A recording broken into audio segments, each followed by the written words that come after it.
না কাকু কাকু মোর ভুলে গেছে কাকু মুই আর এই জীবনে কোনোদিন আমার টাকা চামু না আমার টাকা তো চামুই না আরো লাগলে আমি আরো 20,000 টাকা দেবো দুদু খারান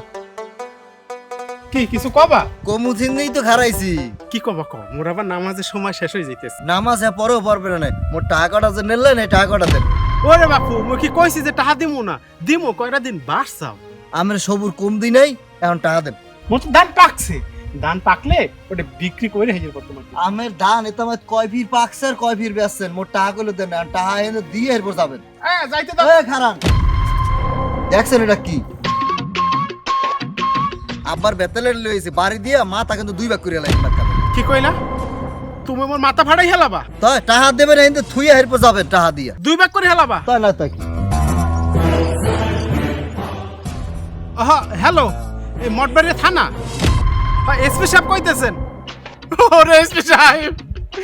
মোর মাথা 2 ভাগ করে হালাইছে ওই কাশেম মোর মাথা আগে 2 ভাগ হয়ে গেছে মুই তো যে মাঝের রাস্তা আছে না মাঝের রাস্তা গাছের গোড়ায় মুই মরে রইছি মোরে তাড়াতাড়ি পোস্টমর্টম করেন আর ওই কাশেমের তাড়াতাড়ি ধইরা আরে ফাঁসি কাস্টে ঝুলান তাড়াতাড়ি আন কাকু আমি কামড়ালেন কে তুমি মোর মাথা ফাটাবা আর মুই থানায় ফোন দেবো না তোমার মাথাটা ফাটা তুই মোর মাথা ফাটা না না কেডা কইছে আমার মাথা ফাটা মোর মাথা ফাটা না এমনি কইছি তুমি লাঠিটা দাও মোর মাথা মুই নিজে ফাটাইয়া 2 ভাগ করে হেলাম দাও লাঠি দাও না কাকু কাকু মোর ভুলে গেছে কাকু মুই আর এই জীবনে কোনোদিন আমার টাকা চামু না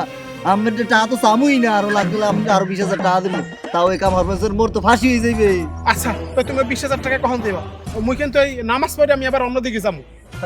মুই একটু বাড়ির দিকে যাই আইনে দিতে লাগবে তো যাও তুমি বাড়িতে মুই এখানে খাড়াই রইছি তো টাকা নিয়ে হেবে কাজ নামাজ পড়ে হেই মুই অন্য জায়গায় যাবো যাও মুই হইলাম কদু আজাদের বড় ভাই মানুষের টাকা মই খাই আর মোর দাঁড়িয়ে 2 টাকা নিবি